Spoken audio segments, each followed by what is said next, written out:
This episode of the Auto Tech Show is sponsored by Zebra Technologies, connecting you with the edge, where the future is boundless.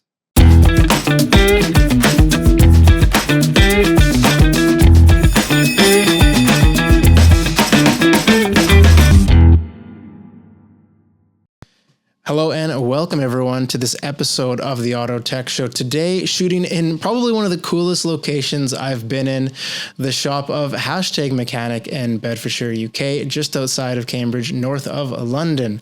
We are here today speaking to the owner and operator at HashtagMechanic, Ryan.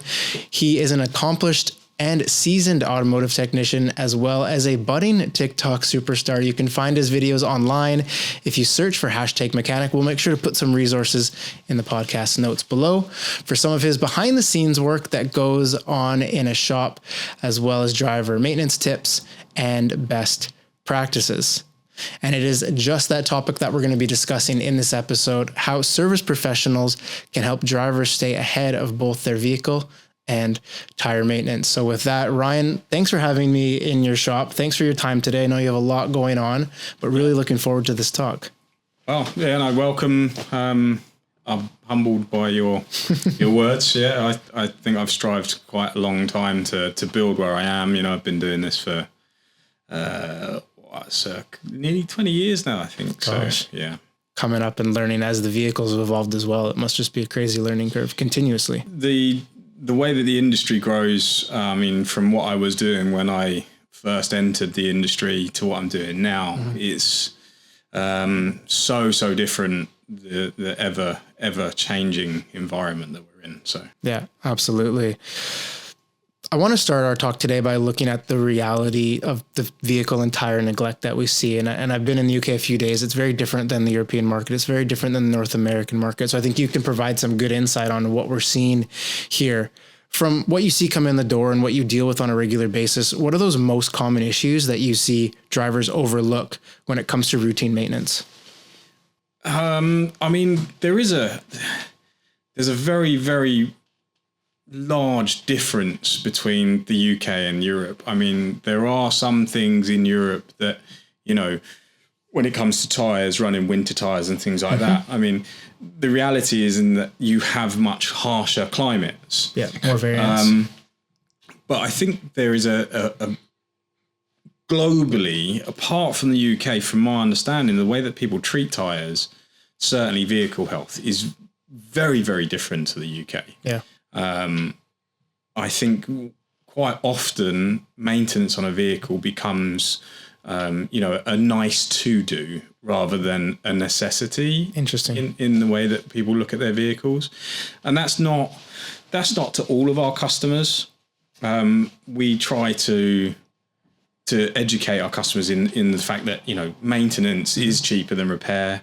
Maintenance will prevent failure. And it's those things that change how people are addressing their cars and, you know, the maintenance. But sure. Tires, probably they are neglected quite a lot. I mean, it surprises me because when you consider that your tire is your first point of contact to the road, yep. It is your only point of contact to the road. So to ignore it and put things like part warns that you have no idea the history, tires that are old or worn, it's surprising that people, that's the first thing, you know. We don't see it so much because our type of customer that we have, they want to listen to the advice that we give. Okay. So quite often we recommend a mid-range or a premium tire, something that's got a good grip ratio. Good bones to live with. Yeah. But quite often it comes down to a budget and a price. And fundamentally, we have to help people with that as well. So although we will fit budget tires, I try and tailor those budget tires to ones that are reasonable, that meet a decent quality, as opposed to the cheapest, nastiest black round thing that we can buy in. Around the back of the shop. So you mentioned there, obviously you're feeling from the people you deal with, you're trying to influence that proactive maintenance as much as possible versus that reactive side? Is that something you find quite unique in your industry, or is the general driver up here being more reactive? They're coming in when something goes wrong rather than treating it preventatively. We see a substantial amount of influx from people reacting to faults. Okay. I would say that my client basis, we're probably maybe 70-80% leaning to being a maintenance driven. So 80% or 70 to 80% people are actively coming into us for their general service and maintenance at the same time as MOT. But there are that 30 odd percent of people that don't foreplan that, and unfortunately, we have a lead time of sort of anywhere from 2 to 4 weeks in advance. Sometimes that can be further if we've got some particularly big jobs in and we've got holidays. So there is it is very vast on a customer basis. In the time that you've been doing this, you mentioned this nearly 20 years. Have you seen that shift? Have you seen that percentage balance shift from how people proactively take care of their vehicles? Yes. In which way? Not to the extent that I would like to see. I do believe that our industry in the UK is going to go full circle. I'm unfortunate enough to have been in the generation which came a lot before me, where mechanics had a bad rep for being these garages. But I feel that is going to do full circle. That's shifting because of the technology that vehicles are implementing. Yeah. So it starts to change at how, we've now got secure gateways and things like that, and technology that people can't access without having the knowledge or spending. I mean, we've got scan tools that are in excess of £5,000 just to buy the scan tool, and then there's a subscription annually or monthly to after the software. that. Yeah. So it's those sort of things that are shifting that tide. But even so, some of the vehicles that come in that we've seen people work on that have no actual knowledge, but they're hands-on maybe. I can dabble at DIY, but I know where my limits are, and I'll pay a professional to do the right job. Yep. Why are people not treating vehicles the same way? I mean, certainly brakes and things like that, the amount of times that they come in, and it's scary really, because you think you're rattling around in a 2-ton weapon with families, other people on the roads. Yeah. And then that's where the tire topic comes back again, because that's your point of contact. Yeah. If that's such an issue, it shouldn't be that way out on the roads. It's incredibly unsafe. I mean, that's the thing. If your car only sees a garage for once a year for an MOT. Yeah. And I mean, I know that we've got some stats out there that say that the UK roads are one of the safest roads out there. I mean, it depends on what roads they're comparing that to. So, yeah, I think there's it's touch and go. It's touch and go, yeah. Yeah, absolutely.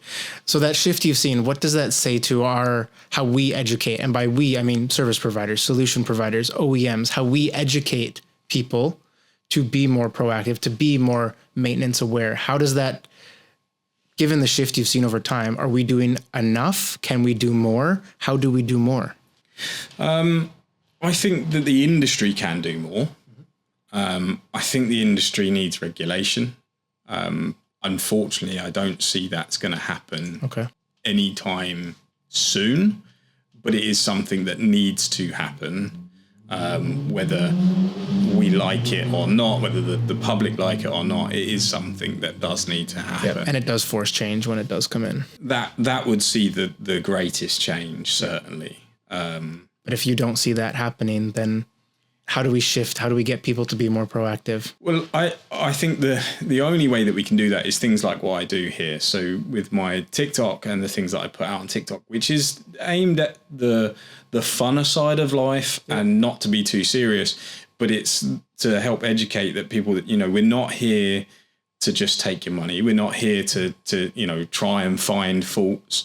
Certainly with our MOT, I mean, the ethos that comes with an MOT is the benefit of doubt. Yep. At the end of the day, unless we can say within the realms of what the MOT manual and guideline states is a failure, we have to give it the benefit of the doubt. It leads us to have a little bit of ambiguity around the MOT scenario, but that's where a service point of view should pick up and clear that issue up for the customers. So the MOT being the minimum roadworthiness, so you can have a tyre that is devoid of tread on the outer edges, but it's not the central 3/4. So therefore it's legal. Because of the overall, yeah. But being legal, it doesn't mean it's safe. Yeah. And that's something that we as service providers have to then educate our customers to say, look, although this passes an MOT now, if you go and stamp on your brakes and lock up and skid for 2-3 yards, or it rains, you are then in a position where your tyre doesn't meet the road standards. And that's the harsh reality of that. People don't understand the MOT is a minimum roadworthy. Yeah, and they take that as the safety minimum. That's the safety minimum. So then the majority pushback you see, is it a time thing? Is it a resource from, like, they don't have the time to come down? Is it a cost thing? Is it their knowledge, just a lack of interest in caring? Is it something else? No, I think most people are open to accepting, your car's failed, it's failed on this. But in the day and age that we live in, where you can go on to an online platform, you can buy some products and you can have them delivered to your door the next day. As a standard, yeah. From your couch. People now expect these things to happen. And that's something that we see quite often is like, what do you mean you can't change my tyre while I'm driving? No, I can't. And or just do it now. I'm just going to stop by the shops, do it now. I mean, we had a call today. Gentleman said, hi, I've got a Bentley red label. I've been told it needs head gaskets.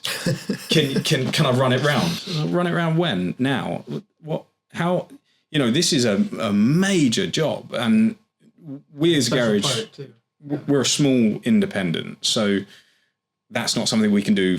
We're not going to just drop our tools and do that for you. Yeah. And we often get people pull up, can you do my tyre pressures? Like, yeah, we can, just not right now, because we're doing things and we can give you a call, we can have you back, we can schedule time, but people want things done now. And that's the hardest part about the motor industry. Motorcyclists, on the other hand, are, because we do both cars and bikes. Yeah, I see in your shop, are much more understanding. And that's 9 times out of 10 because it's not their only mode of transport. And I appreciate that. But I think because of how complicated cars, time frames to repairs has increased. So fast fit centres that are doing brakes, tyres, exhausts, okay, most of that can be readily done fairly quickly. Yeah. But when you've got something like a DPF error or an SCR problem, an AdBlue problem, that we have limited or no wiring schematics for, and even if you ring a dealer, they're like, we don't know. We haven't got that information. We haven't got that from Peugeot or Citroen or whoever it may be. Then what do? Well, now you're looking and you have to chase things manually. How long does it take you to find your keys? Yeah. It could take you seconds. It could be right there, but your kid could have buried it down the back of the sofa and you could look high and low for several days and not find it. Exactly the same problem. It's the same thing for us with faults.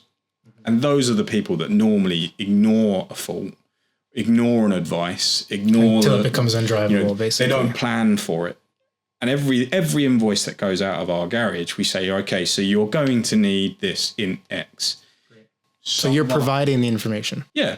Now, some of our customers, will see them back in that time and they'll say, oh, you said I'm going to need this. And we look at it and we go, the reality of your brakes, you obviously aren't driving as hard as I would.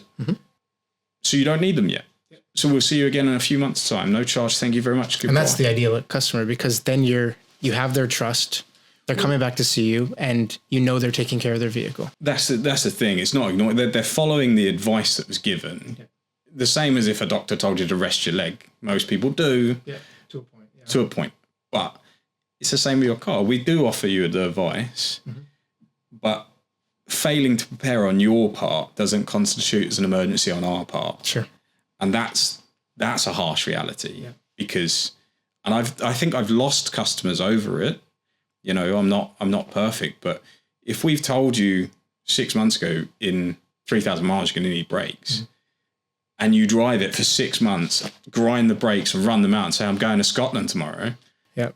What's this squeaky sound? What are we going to do? Yeah. How are we going to plan for that? I mean, our lead time is 2 to 3 weeks.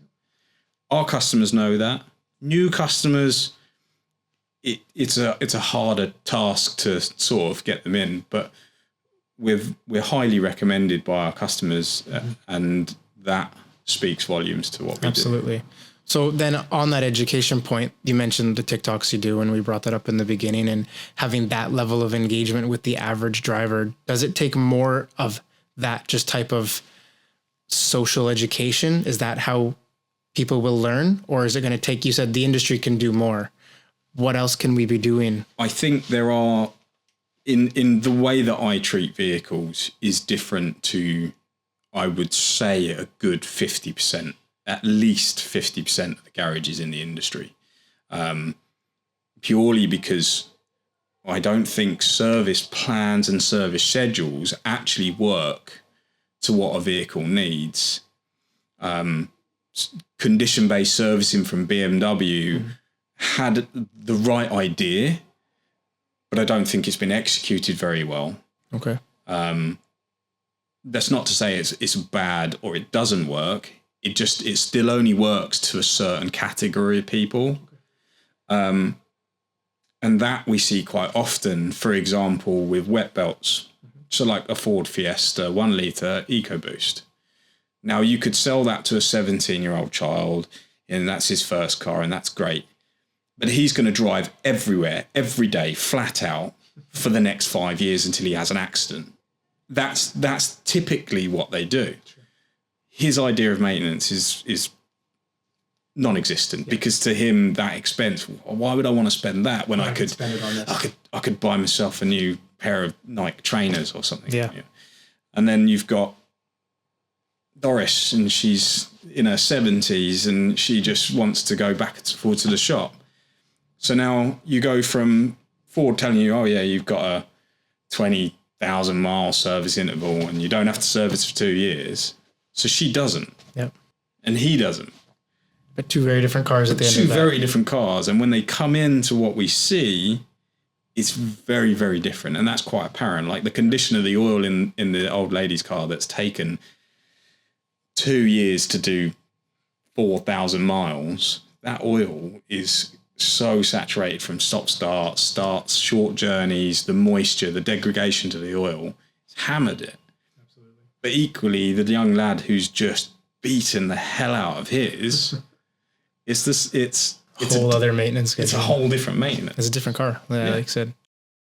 Whether your biggest goal is increasing actionable visibility, augmenting and empowering a productive workforce, or optimizing quality and traceability, Zebra has what you need to advance in your journey and transform everywhere from the plant floor to the warehouse and across the supply chain. Because the connected factory is where innovation and productivity finally meet. And Zebra is ready to help you get there.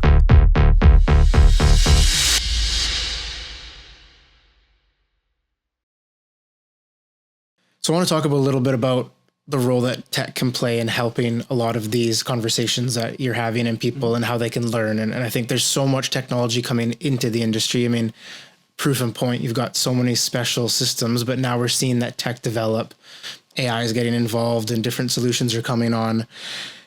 With things like mobile alerts, the DVIs that are happening, predictive maintenance tools, can they help? Do you feel like they will help people be more maintenance aware and vehicle aware?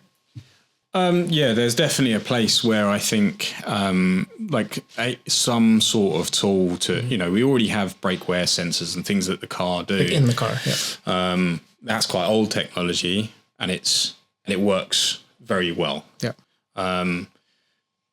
I think a lot of the new cars now, like I know that BMW do their connected mobile app where they actually get an alert on there for things like service due, oil level, you left your window open, it's raining and things like that, which is fantastic. And I think in the world that we live in where everyone wants to be able to, smart home, turn a light on and things like that, an automated source of things. information. Yeah, I think there is something there that can be developed. I don't know the best way that that's going to work, but I definitely think that mobile apps and push notifications say it's time to have your car serviced or, but I think in the industry as technicians, I know that we tell people like your transmission oil change is due, your brake fluid change is due, your coolant change is due. These things, they will have other times when things are due and advising people when to have tracking done and things like that. I don't know how you would convert that into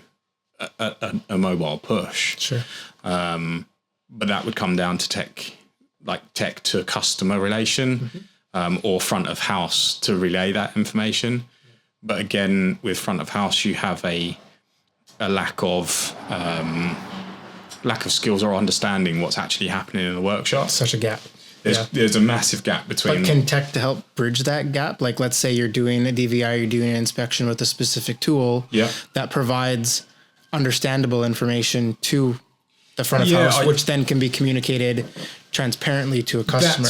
That's something that I pride myself on delivering to my customers, is trying to break things down into the understanding of, if I tell you that your SCR is blocked and it needs an AdBlue injector, most people will go, oh, what's that? Well, I will try to explain it's the exhaust after gas treatment. It's blocked because of this reason. It's likely because of your driving. These are the suggestions that we can do. This is how you can help stop this happening again. And there's lots of other scenarios where we'll sit and we'll have a conversation, is it the right thing for you to do? And ultimately we have cars in where we tell people that you shouldn't do a job.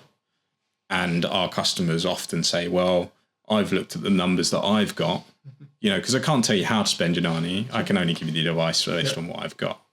And quite often or not, most of our customers are grateful for that. Yeah. Do you feel like whether it exists now or there's a place for it, that technology can make that transparency so clear that you don't have to explain yourself in the way that you can just go, here's the information I have. You don't have to trust me. Here's the data to prove it.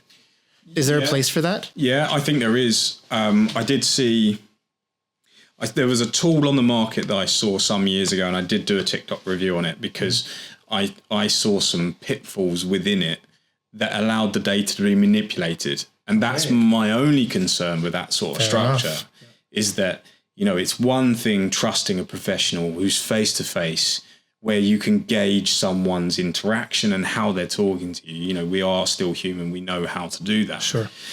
But if you give the wrong person a tool that allows you to say, you need all of this, you do give them that option and the ability to take advantage of that. Yeah. And then that circles back round to the previous generation that came before me. It breaks that trust relationship. So that's something that I would have a slight reservation on the electronic side of communicating it. But yeah, it'd be.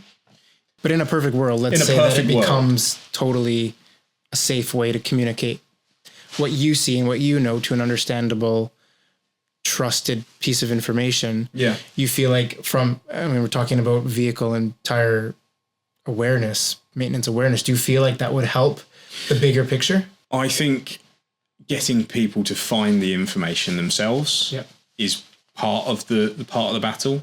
It doesn't, they say you can lead a horse to water. You can't make it drink. It's the same with tires. It doesn't matter if I tell you this tire that's 12 years old and is hard and crusty, but it's got 6 mil of tread. The road standard says that tire is fine. Sure. However, if you put it on a commercial vehicle or a passenger vehicle, suddenly it's not okay. Why is that any different? And that's where your expertise and experience will come into play, where maybe the data doesn't. Yes. It's two-dimensional versus three-dimensional. That's it. Yeah. But I mean, if you could get that information in bite-sized chunks to people, I think there's a website that I like, which is tyresafe.org. Absolutely. Yeah, we know them well. That's a good, I'm a member. I believe in it. I back the campaign. I think it is, they produce some really good information, but it's not out there enough. Unless I go looking for it, or I share it, or I copy it, it becomes quite difficult. And I think they could, if there's an integration that they could give, to our website, or so it pulls their data faster, seamlessly, that would be better. Absolutely. Campaigns that could be better as well. Yeah, rather than this quiet, just... It's there. Yeah. But again, micro projects, but you have to look for it. You have to look for it. Which I guess that's a real message and a real takeaway is, I was going to ask, what can solution providers, research providers, what can they do to assist you and assist them? And I guess that's one of the main things, is they need to just be louder. The information is there, and everything's going in the right direction, but it needs to be louder. It needs to be louder. It needs to be, whether it's publicized or publicly shared on their part, or they reach out to independents, main dealers, influencers like yourself. Like you have an audience. Yeah. Here is this information. If Tyre or TyreSafe.org reached out to me and said, "Look, your TikTok, we'd like to do something with you. Sure, come on down." You have zero hesitation. I got no problem. I will do that, and I'll sing it. I hope they heard that. Yeah, because they're watching. I'd happily jump on that and do something. And I wouldn't, I wouldn't want that for any gain. Yeah. Because I want that message out there. Yeah. Not for the business, but for the road safety. The industry you're in. Yeah. You care about this. You've done it for so many years. You genuinely care about it. Yeah. And people having safe cars and knowing how to take care of those cars is what it ultimately comes down to. Yes. And any project, any piece of technology, any solution that comes to market, that's what it's measured against. How will this impact everything? Is that how you kind of view it? Essentially, yeah. There's obviously how does it help your processes and how does it help your shop? There is parts of it. I mean, at the end of the day, I am a business. Yep. So we do have to make money. So it's not a case of there are tools out there that you can buy that speed processes. There's one from tire companies that measure tires instantly and record the data. But sharing the data from the tool is difficult. So again, and then there was another one which measures brake discs, which can be manipulated drastically. Which is a bad problem, yeah. And I did do a TikTok. That's the one you did on. So okay. You can go and watch we'll let our viewers go and dig into that. So in a perfect world, as a final note, your message to those companies building solutions, those companies building campaigns. Yeah. What is that final word from you on what they need to do to increase that education level, to help you guys increase that education level? They need to start with the garages. They need to start with the front line at the end of the day, because it's in the cost for them to get it on TVs regularly and in people's faces and in people's inboxes is difficult. If you find, like myself and other garages that support the industry, that want the industry to be better, that's something that they need to start approaching, because I think there's guys out there that have faith in the industry and believe that it can be a better industry, not just for the reliability of road users, but also for the people that are in the industry. Yeah, because you care. You want to see it get better. Ultimately. That's why you're still here. Yeah. Because it's not an easy profession. It's not easy. It's not the most glamorous gig, but you do it because you care. We do it predominantly. And you enjoy it, obviously. Yeah, I mean, I love cars. I'd started this because I love cars, and I felt that the industry was not being treated right. Yeah, and it's great to see the work you're doing, and that's obviously why we got in touch. I think the work that you're doing socially, the messages you're sharing, the reviews you're giving, you're engaging with people. You're showing that this information matters, and that's first and foremost why I wanted to have this talk. But it's been incredible insights, and I really, really appreciate you having me in your shop. This is just awesome. Yeah. But your time as well. I know you're a busy guy, and it's the end of the day. So, but I appreciate every little bit of insight. We got to find some time somewhere, haven't we? So. That's it. Listen, this has been fantastic. I really, really appreciate the talk. And I hope those listening get the point and check out what you're doing. but also those in decisions of power and those who are making those decisions hear your message and they start with those shops. Yeah. They get involved and they be louder. I think that's ultimately what it comes down to. So yeah, listen, Ryan, I really appreciate it. Thank you so much. Any final notes before before we wrap up? No, I think we've done all right. I hope everyone enjoys it. Yeah. And yeah, check out my TikToks, Instagram's not doing so great. So if you can drop a follow on there, that'd be appreciated. That's it. Well, again, I appreciate the time today. Appreciate it. Thanks so much. Thanks. And for everyone watching and listening to this episode of the Auto Tech Show, thank you so very much for being with us. A fantastic episode. It has been so cool to experience what's going on here on the front line and to have a chat with Ryan. Again, resources down below if you want to check out HashtagMechanic on Instagram, on TikTok, resources to everything he's doing in the shop as well. Give it a watch, give it a listen. And we appreciate any additional conversations we have there as well. If you do have questions or comments about what you heard, again, head down below. Let's have those conversations. Comment away. You never know where there's going to lead in the next episode, and it could launch a new campaign down the line as well.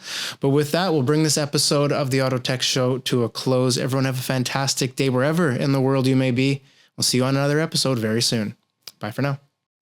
Once again, this episode of the Auto Tech Show was sponsored by Zebra Technologies, connecting you with the edge, where the future is boundless. Learn more at zebra.com.